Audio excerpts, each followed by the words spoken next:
6 men in tactical gear rolled up to my ranch in black SUVs just as the clock struck 5 a.m. The president of our HOA, Karen, thinks she can push me off land I've called home for over 2 decades, but she's underestimated one crucial thing: she doesn't know who she's dealing with. I've lived quietly and peacefully on this land, but Karen is about to learn that I'm not your average rancher. The surprise I've been planning will turn everything upside down, and what's about to unfold will take this HOA battle to a level no one saw coming. Drop a comment and let me know where you're tuning in from. My name is Tom Sterling, and I've spent the past 25 years living the simple life on my 50-acre spread in Clear Creek County. Each day began before sunrise. 4:30 sharp, I'd milk my dozen dairy cows, feed the chickens, tend to my garden, and then settle into my porch chair with a hot cup of coffee to watch the sun rise over the hills. It was quiet, serene, and exactly the life I dreamed of after my time in the military. I built my 3-bedroom log cabin with my own hands,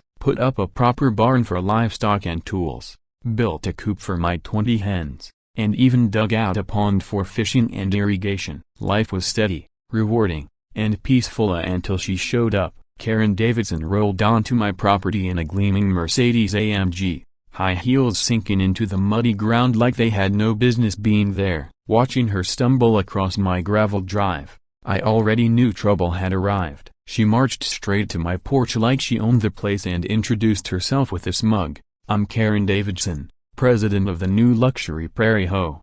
Your property doesn't align with our community's standards." I nearly spat out my coffee. Turns out, she had bought the 200 acres next to mine with plans to build a high-end neighborhood of luxury prairie estates, 50 oversized homes starting at $800,000 apiece. And just 25 days after moving in, she was telling me, a man who's been here for 25 years, that my property wasn't up to par. The nerve of it was astounding.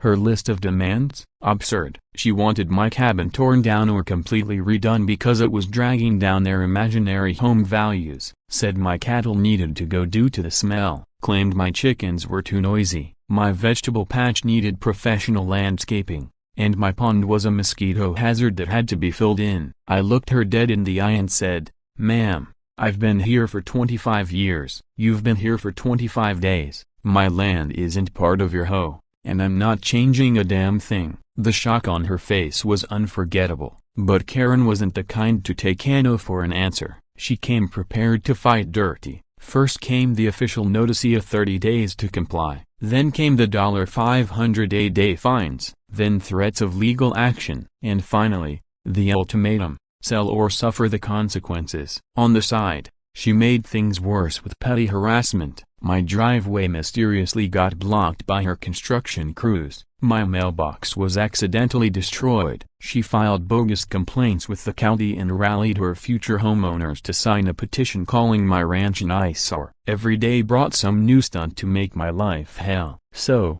I started digging. Something about her whole development seemed off, and sure enough, it was. Karen had pulled this exact same scheme into other small towns. She'd come in, build her overpriced neighborhoods, and pressure longtime locals out with intimidation and legal threats. It was her business model: drive families out, buy up land cheap, and expand her empire. But what she didn't count on was someone like me. I don't rattle easy, and I don't back down from bullies. While she played games, I made preparations. Military instincts don't just fade, and something told me she was gearing up for more than lawsuits. I installed trail cams, motion sensors, reinforced every door and window, and stocked up on what I like to call ranch essentials. Each night, I'd sit on my porch with my coffee, looking out across my land, feeling the tension building. And then came her final warning. She strutted up the path, draped in designer clothes and venomous charm,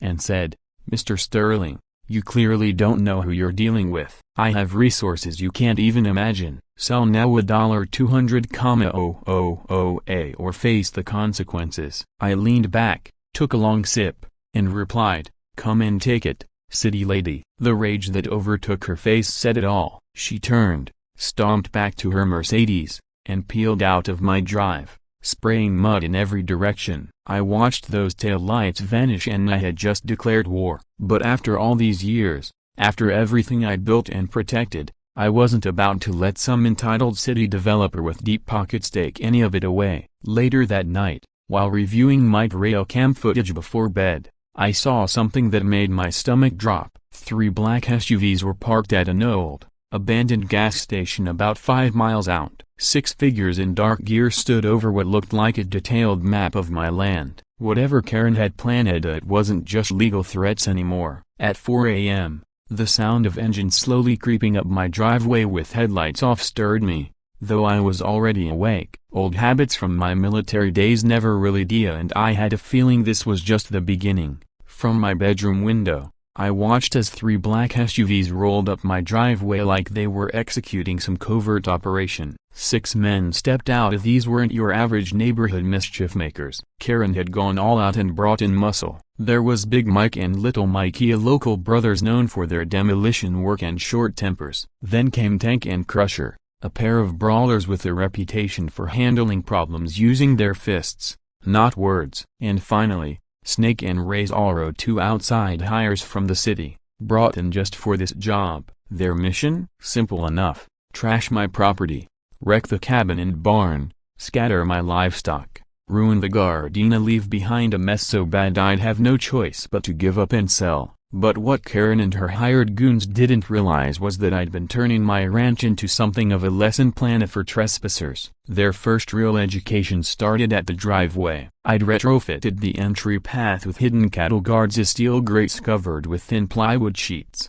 When those SUVs hit the disguised traps, it was pure poetry. Crunch. All 3 vehicles bottomed out, stuck fast like bugs on flypaper. The angry shouting that followed, music to my ears. With their rides immobilized, the crew was forced to abandon the SUVs and hike toward my cabin across 50 acres of land I had turned into a carefully curated obstacle course. And their learning was just beginning. I'd spent days repositioning my portable cattle panels into a disorienting mazak tangle of dead ends that looked like it might go somewhere but didn't. My electric fences had also developed some creative malfunctions. They didn't cause harm, but the jolts sure made an impression. And I had deliberately overflooded my irrigation ditches, turning select trails into mud pits. Big Mike was the first to hit one of those traps. He walked right into what looked like dry ground and sank to his waist in goopy muck. His calls for help echoed across the field, laced with panic. Meanwhile,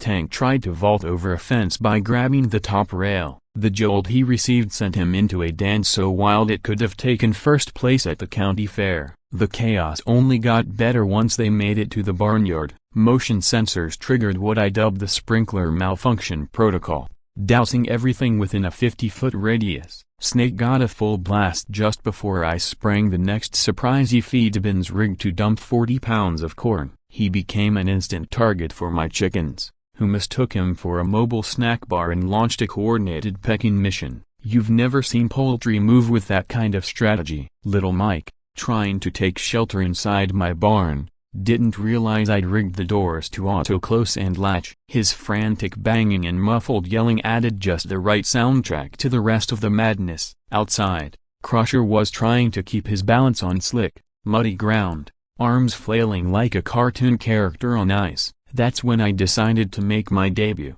I stepped out onto the porch in my bathrobe, coffee in hand, looking every bit like a man who'd just woken up to a live-action comedy show. "Morning, fellas," I called out with a grin. "Looks like you all are having some trouble. Coffee's hot if you're interested." The sight was unforgettably 6 grown men, soaked, muddy, feather-covered, one half drenched in chicken feed, all looking like they just survived a barnyard explosion. And my trail cameras captured every moment in crisp HD. Watching them try to retreat was better than the ambush itself. They had to trudge 2 miles back to the main road on foot, like beaten contestants from some ridiculous reality show. And just as their walk of shame was wrapping up, Sheriff Johnson rolled in for his morning patrol. Now, the sheriff and I go back years, so we've shared many cups of coffee and conversations. One look at the scene and he instantly got the picture. 3 SUVs stuck on the cattle guards, tools scattered everywhere, spray paint cans, a bunch of muddy, bruised, and feathered men walking the highway like stray dogs. His report pulled no punches: criminal trespass, attempted vandalism, conspiracy to destroy private property, possession of burglary tools. By noon, all 6 of Karen's muscle were behind bars in the county lockup, but the best part? Karen showing up just in time to see her master plan unravel. She pulled up in her fancy Mercedes, only to find tow trucks hauling away her failed invasion fleet. Her face when she realized her whole operation had backfired, worth every second of prep. She stormed across my lawn, red-faced, fists clenched, and shrieked like a banshee. "This isn't over, old man," she yelled, trying to flip the script like I was the bad guy. I sipped my second cup of coffee, waved, and said calmly, "I'll come back anytime. The ranch is always open for guests." As her tires spun down the road, I went back inside, feeling mighty satisfied with how things had turned out. But what I didn't realize was that Karen wasn't done. She was already on her phone, talking to someone with a much darker agenda. Their first words chilled me to the bone. "So, how fireproof is that old cabin of his?" What happened next? I could never have predicted it. That evening, my neighbor Jakia, who's got some serious tech skills, offered to help me edit the trail cam footage into something a little more entertaining. We spent a few hours cutting together what we proudly titled, "City Thugs Meet Country Justice," complete with some classic country tunes. The video was nothing more than a fun project at first to me. In a bathrobe, offering coffee while 6 grown men stood dripping in mud and feathers, fresh from a run-in with angry chickens. We figured a few folks around town might get a kick out of it. But what happened next took us completely by surprise. Within 72 hours, that video racked up over 8 million views. Local news outlets jumped on it with headlines like, "Rancher outsmarts HOA enforcers in rural showdown." Before long, memes were everywhere, those 6 thugs immortalized in GIFs and screenshots, plastered with captions like "Farm to face justice" and "Pecking order restored." The comments section exploded with stories from people all across the country, folks who'd battled their own nightmare HOAs, people cheering for the little guy who stood his ground and came out swinging. The support was overwhelming and completely unexpected. Farmers started showing up at my gate with supplies and offers of help. Veterans organizations reached out with messages of support and solidarity. And someone,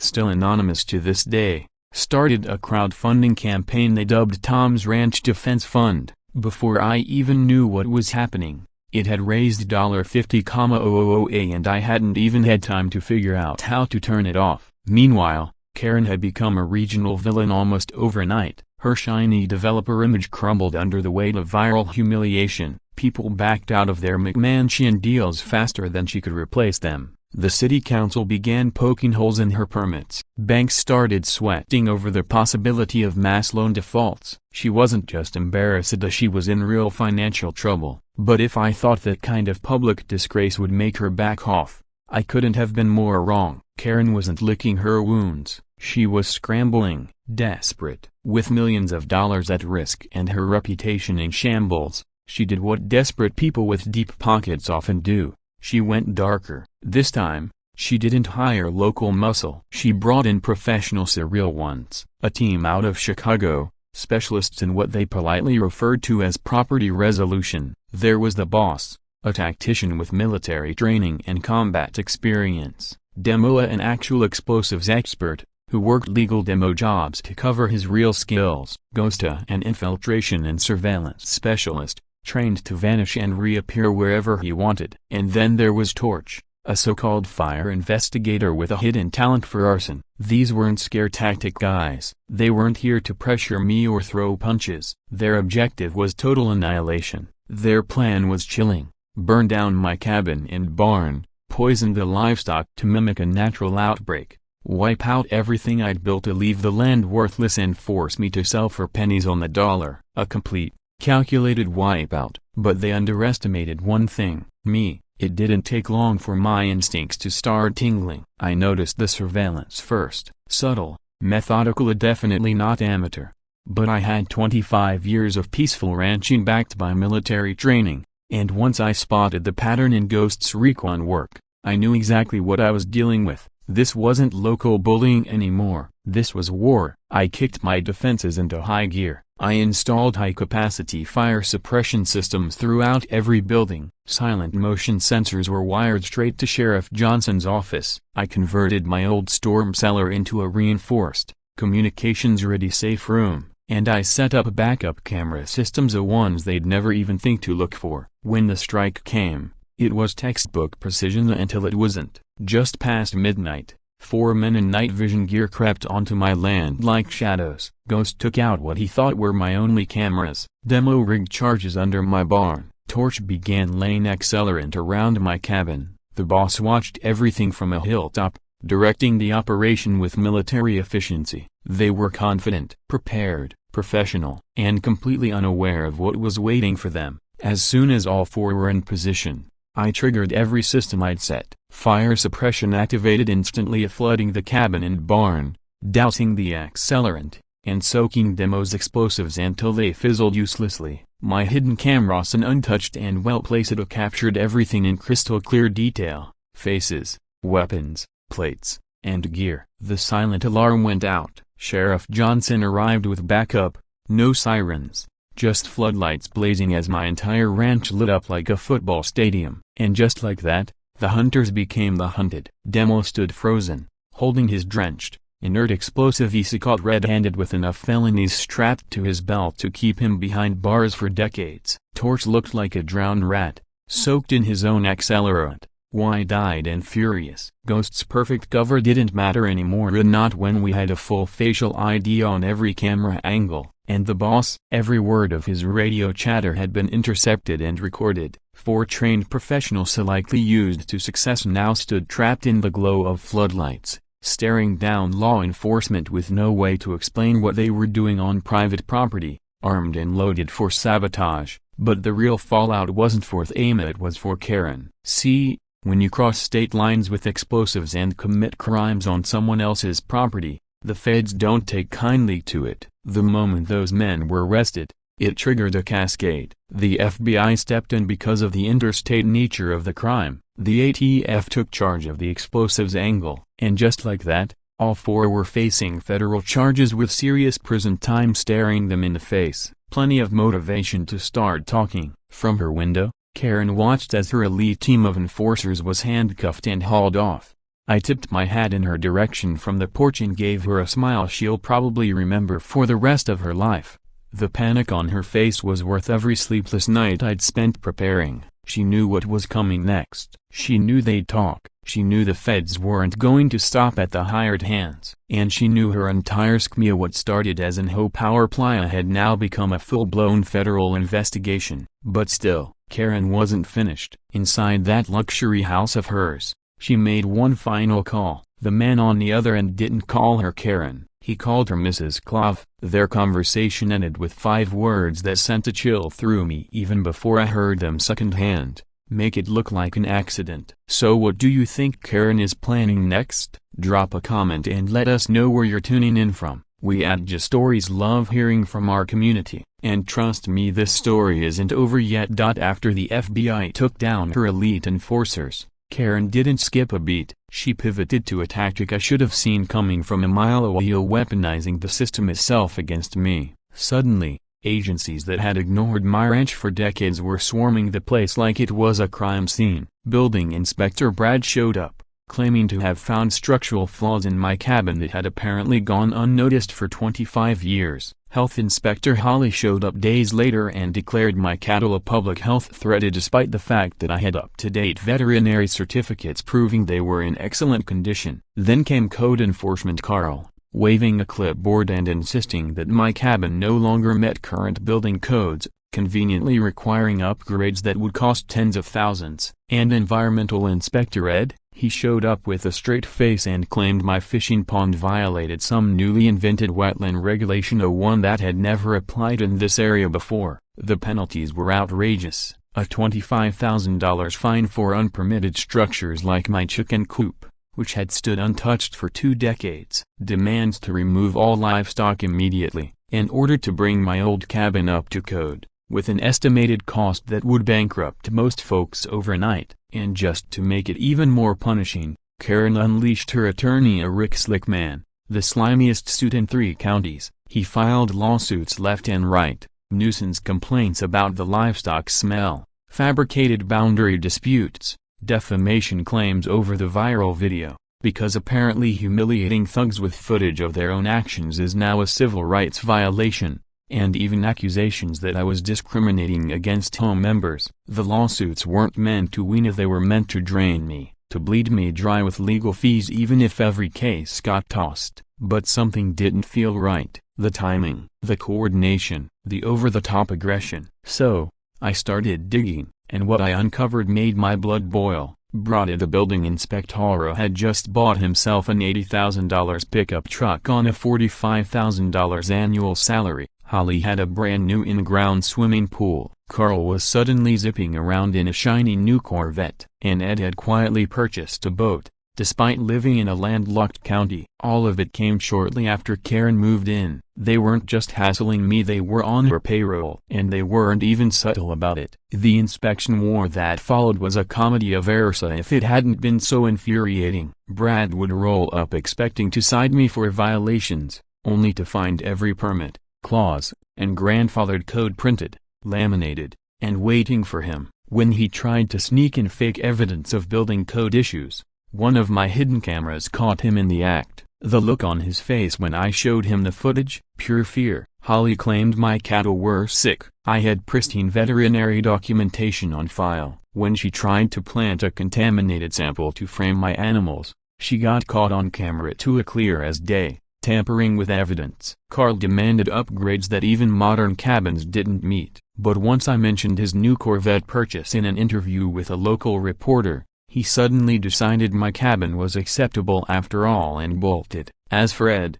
the environmental guy, one mention of contacting federal agencies about his bogus wetland claim, and he folded immediately. But the real turning point came when I discovered the 4 of them meeting at Karen's place every week. I got photos of their cars parked in her driveway, timestamps of the meetings, and even caught them talking about the Sterling problem over pie at the local diner. That was the evidence I needed. When Slickman dragged me into court, I represented myself armed with documents, footage, and proof that the entire system had been rigged. The judge didn't just toss the case, he hit Slickman with sanctions for wasting the court's time and ordered him to reimburse my legal expenses.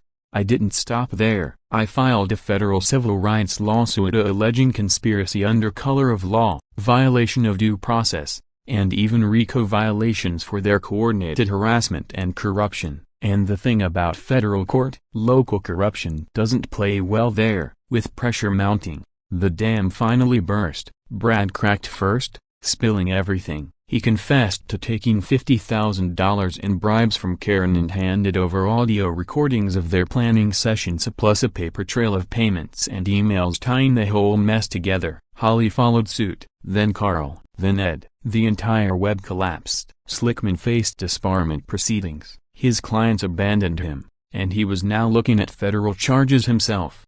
His once thriving law practice crumbled to dust. Karen had exhausted her legal tricks and most of her fortune, but she wasn't done. Not even close. Cornered and increasingly unstable, she became more dangerous by the day. I saw it in her eyes during our final courtroom face-off. The fire was gone, replaced by sheer desperation. Her empire had crumbled, her image was in tatters, and the feds were circling like hawks. But instead of backing down, she doubled down. That evening, something strange pinged my motion sensors. Someone was probing my property, testing my cameras and sensors one by one, not just stumbling around, but moving with precision. Whoever it was, they knew exactly where the blind spots were. The only way they could have gotten that level of access, someone on the inside, someone who'd been here before, someone I might have trusted. The realization hit like a gut punch. If Karen had managed to compromise someone close to me, maybe even someone in law enforcement, then all of my defenses,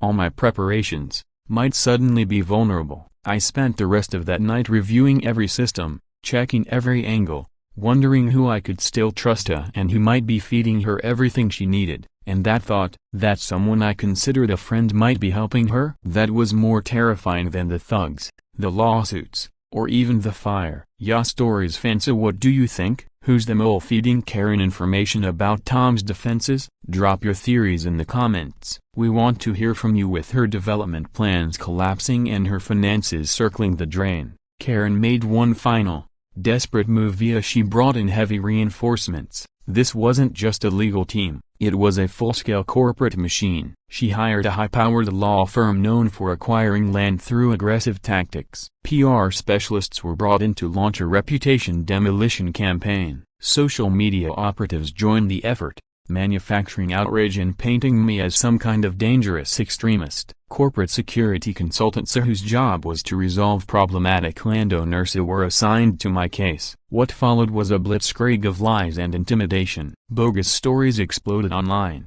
painting me as a reclusive nutcase threatening his neighbors. Anonymous complaints hit every agency you could think of, from the health department to the HOA, alleging I was running some sort of rural eco-catastrophe. My farmer's market produce suddenly became the target of fake reviews, with people claiming my vegetables were tainted or unsafe to eat. Every day, processed servers dropped off yet another lawsuit, each one more absurd than the last, clearly meant to bury me under legal fees. Surveyors trespassed onto my property, pretending there were boundary issues. Environmental consultants snuck in and took soil and water samples without permission, hoping to find something or anything they could twist into a violation. Meanwhile, corporate security teams began tailing me everywhere I went. No subtlety, no shame, just looming intimidation, hoping I'd slip up and give them something they could use. It was psychological warfare, more organized, better funded, and more relentless than anything I'd faced before. These weren't small-town bullies or petty officials I could outwit. This was an industrial-grade pressure campaign built to destroy me financially,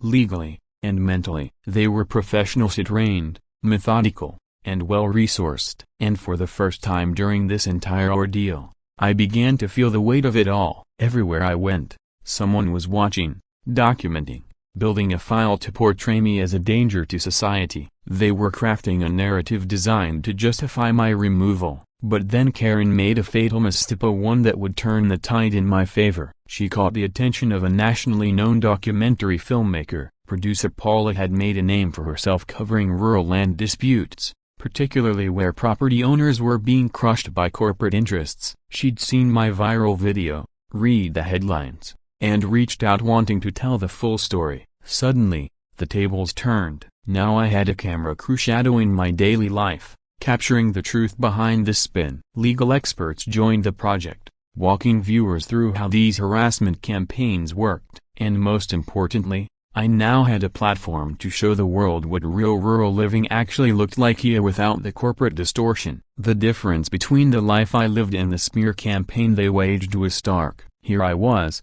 feeding my animals, tending my garden, fixing fences, living the life I'd built over 25 years. Meanwhile, men in $1,000 suits were following me to the hardware store, loitering outside my church on Sundays, and filming me like I was some kind of fugitive. The absurdity was crystal clear to anyone watching. Paula's team did more than just document it. They dug deep. They interviewed my neighbors, longtime friends, fellow farmers, veterans who respected my stand, and legal analysts who exposed how this kind of harassment was becoming a pattern across America. The film wasn't just about me anymore. It became a powerful story about something bigger, a story about rural landowners being steamrolled by corporate greed, about people who treated land as home versus those who saw it as transaction. It was about independence, personal rights, and the quiet strength of people who refused to be bought. The footage struck a chord. It captured the contrast perfectly.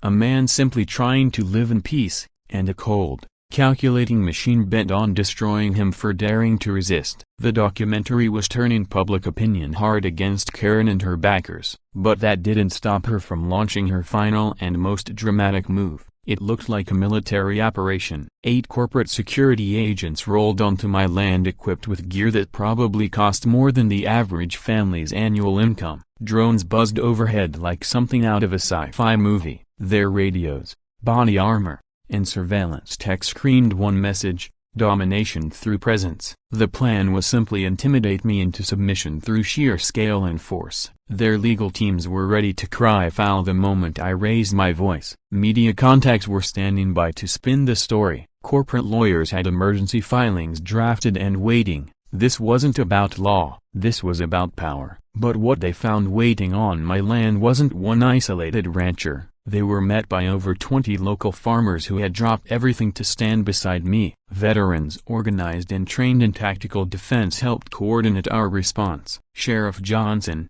along with the state police, showed up to make sure everything remained within the law. And then there were Paula's cameras filming the entire thing, broadcasting live to a national audience already furious at the corporate harassment and rallying behind my fight. What Karen's mercenaries walked into wasn't a trap. It was a community, one they couldn't intimidate. Neither their pricey gear, polished image, nor subtle threats of legal and financial ruin had any impact. Faced with a unified front of neighbors, veterans, and law enforcement, dozens of cameras recording every step, they had no room to maneuver. They were clearly trespassing, surrounded by witnesses, and unable to fall back on their usual fear-based tactics. With a public relations meltdown unfolding in real time on national television, the corporate security team had no option but to withdraw. Not a single move of their planned shock and awe display was carried out. The image of a highly funded security force backing down from farmers and former soldiers was broadcast live to millions. Instead of projecting strength and control,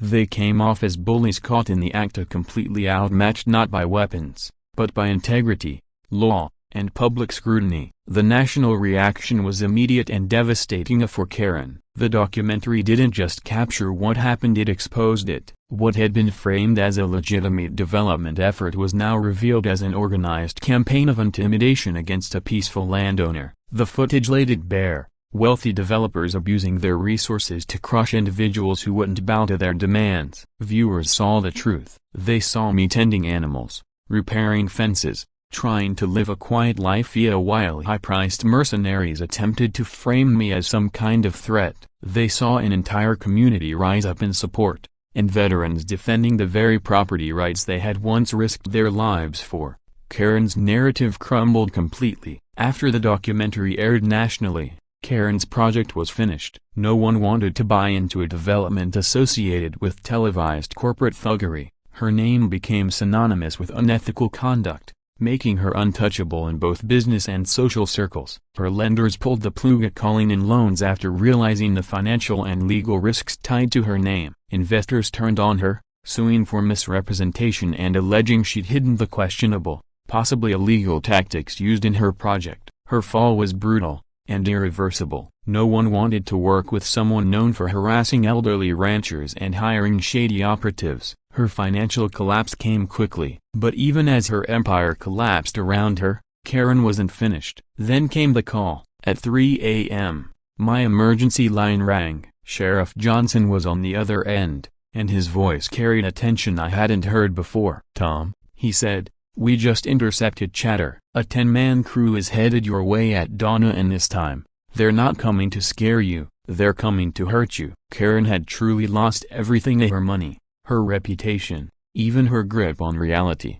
Her luxury development was under foreclosure. Federal prosecutors were preparing multiple fraud and bribery indictments, and her public image was beyond repair. She had become the poster child for corporate overreach, and the fallout was total. Her personal life had crumbled too. Her husband filed for divorce, moved their children out of state, and tried to sever all ties to the scandal. Death threats poured in from people who had seen the documentary. She was holed up in a guest room of her now empty mansion, surrounded by foreclosure notices, court papers, and reminders of everything she'd lost. Her friends were gone, her support was gone, her sanity was hanging by a thread. In a last act of desperation, bordering on full psychological breakdown, she sold everything: her jewelry, her cars, even her wedding ring.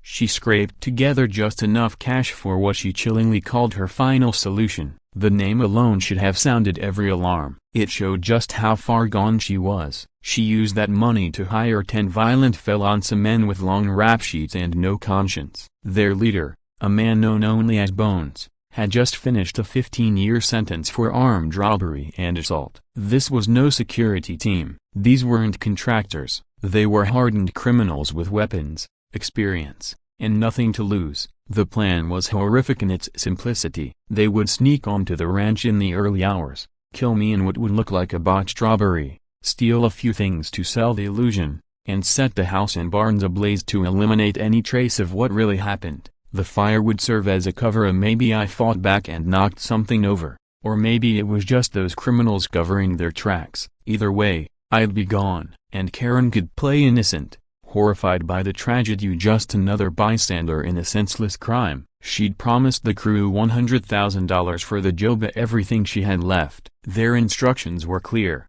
kill, burn, vanish. But thanks to Sheriff Johnson's heads up, we had time, and this time, I wasn't alone. After the documentary aired, I'd become a symbol of resistance, as someone people looked to as proof that standing your ground still mattered. So when law enforcement sent word that I was in real danger, the response was overwhelming. Within hours, over 30 local farmers and veterans showed up at my gate, armed, resolute, and ready to defend more than just a neighbor. They were there to protect the principle that ordinary people have the right to live without being hunted by the rich and the ruthless. These weren't just supporters, they were patriots, men and women ready to stand for justice, for freedom, and for the idea that land can be home, not just an investment. The FBI coordinated with state police, bringing professional teams to support the defense. National media and Paula's documentary crew were on standby, cameras rolling, ready to capture every second. This time, there would be no shadows, no secrets, and the ranch was transformed into strategic defense zones, surveillance posts, safe areas. We were ready, because this wasn't just about saving my life, it was about sending a message. We established designated areas for non-combatants, set up high-end communication gear to maintain direct contact with law enforcement, and cleared sight lanes across the property for strategic advantage, along with emergency escape routes in case things took a turn for the worst. This was no longer just about protecting one man's ranch. It had grown into something much bigger, a stand for whether everyday citizens could rise up against corporate corruption and criminal greed, and whether a united community could overcome the power of money and intimidation. When Bones and his team rolled up in stolen vehicles around 10 p.m., expecting to find a lone rancher they could easily overpower, they were met with a scene that looked more like a fortified military outpost than a homestead. 30 armed locals held well-planned defensive positions. State police and federal agents surrounded the area. Floodlights bathed the land in white light as bright as day. A chopper circled overhead, its spotlight sweeping the property, capturing everything for both the FBI case and live national coverage. These seasoned criminals, men who had spent years preying on the vulnerable, suddenly found themselves facing a kind of resistance they'd never experienced. It wasn't just one man standing his ground. It was an entire community, backed by law enforcement, national press, and millions of viewers watching in real time. The scale of opposition was overwhelming. What followed was a short but incredibly tense standoff. The threat of violence hovered over us like a loaded gun. Bones, realizing too late that they were surrounded, tried to salvage the mission by bargaining. He stepped forward and shouted, demanding I come out alone to settle things like men. It was almost pathetic. He still believed this was a personal vendetta, something that could be resolved with a show of force or bravado. What he didn't understand was that we had moved far past any one-on-one conflict. This wasn't just about me or Karen anymore. It was a moment about American ideals of freedom, community, the right to defend your home. I stepped out onto my cabin's front porch with a bullhorn in hand, surrounded by those who had come to protect me, and delivered a single message. You're surrounded by law enforcement and armed citizens. Drop your weapons and surrender immediately. This is your only chance to leave here alive. 10 criminals with long histories of violence, intimidation, and law-breaking now faced something even they couldn't push through: unified opposition, federal firepower, and zero escape routes. And they knew it. You could feel the tension spike. Gun safeties clicked off, rifle bolts locked into place, red laser dots danced across the chests of the intruders. For a few excruciating minutes, it looked like bloodshed was inevitable. But then, One by one, they dropped their weapons. All 10 hit the dirt, arms out, faces in the gravel. Watching those Mina who had likely traumatized dozens of victims over the years face down in the driveway, being zip-tied by FBI agents, was one of the most satisfying sights of my life. As the last of them was hauled into federal vans, agents moved in to arrest Karen. The charges stacked against her were staggering: conspiracy to commit murder, running a criminal enterprise across state lines, tampering with witnesses, fraud, bribery. The list went on. Charges that would guarantee she'd spend the rest of her life behind bars. It all started because she didn't like the way my ranch looked. And now, she was headed to federal prison. The descent was staggering, from respected real estate developer to a woman orchestrating attempted murder, all because she couldn't accept defeat. She proved the terrifying truth: when some people can't get what they want through money, they'll try to get it through blood. As they loaded her into the transport vehicle, she turned and shot me a look filled with unfiltered hatred. Even with cuffs on her wrists and a life sentence ahead of her, she still couldn't accept that she'd lost, still convinced she was the victim, still clinging to the delusion that I had somehow wronged her by not giving in. That look told me everything I needed to know about her mind. She had never seen me as a persona, just an obstacle to be removed. And yet, life has a strange sense of humor. That morning, as I walked out to do my usual chores, I spotted something that made me laugh out loud and shake my head in disbelief. A shiny black SUV sat parked at the end of my driveway. Standing beside it were 2 men in tailored suits, nervously holding what looked very much like HOA violation notices. Some people, apparently, never learn. Would you have done what I did if you were in my place? Let us know in the comments and tell Echo Stories where you're tuning in from. Even 5 years later, the ripples of what happened here haven't faded. Tom Sterling's stand is still felt across communities and courtrooms alike. And let me tell you, a karma doesn't miss. Karen's new life is about as far from luxury real estate as one could imagine. Federal prison doesn't care about designer labels, private chefs, or social circles. Her new reality includes cellmates like Big Betty, who couldn't care less about community ordinances or luxury standards. The designer dresses, Ghania replaced with a bright orange jumpsuit. The gourmet dinners, swapped for bland cafeteria trays. No one takes her orders now. She's stuck scrubbing laundry for 23 cents an hour, crammed into a tiny concrete cell that makes my old chicken coop feel luxurious by comparison. She's constantly targeted by inmates who know she tried to have an elderly rancher killed. Her health is crumbling under the stress. Her family has completely disowned her. She is alone. Now, she serves as a real-life case study in law enforcement training, a reminder of how dangerous unchecked entitlement can become. Even the original 6 thugs Karen hired early on discovered something harsh. A criminal record closes a lot more doors than they thought. Big Mike now scrapes by working night shifts at a gas station, probably haunted by the memory of when he thought strong-arming a rancher would be an easy payday. Tank now lives in a rundown trailer park, still suffering from nerve damage thanks to my electrified fence. Every shift in the weather sends a sharp reminder of the choices he made. Snake, he's still pulling chicken feathers from scars that never fully healed.